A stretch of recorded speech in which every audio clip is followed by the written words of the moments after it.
je vais profiter d'un thème d'actualité pour aborder la partie documentaire et plus particulièrement la partie gestion de crise. En effet, la plupart d'entre vous avaient cette procédure de gestion de crise dans votre système documentaire, mais elle parle souvent des retraits-rappels, c'est-à-dire de tout ce qui est crise d'origine alimentaire, c'est-à-dire directement en lien avec votre produit. Des problèmes de salmonelle ou de listeria sur un produit fini, une erreur d'étiquetage avec oubli par exemple d'indication d'un ingrédient allergène, etc.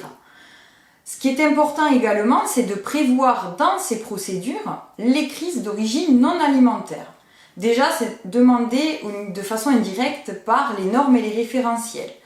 C'est-à-dire que vous devez en fait prévoir de lister dans cette procédure tout ce qui est d'origine non alimentaire.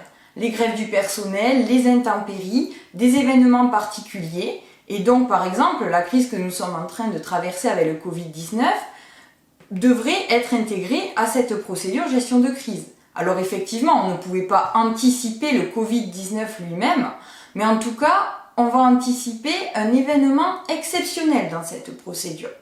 Donc ça va permettre de lister les choses auxquelles il faut penser en termes de logistique, en termes de réorganisation, qui il faut appeler, est-ce qu'on a bien les bons contacts, etc. Donc ça c'est très important.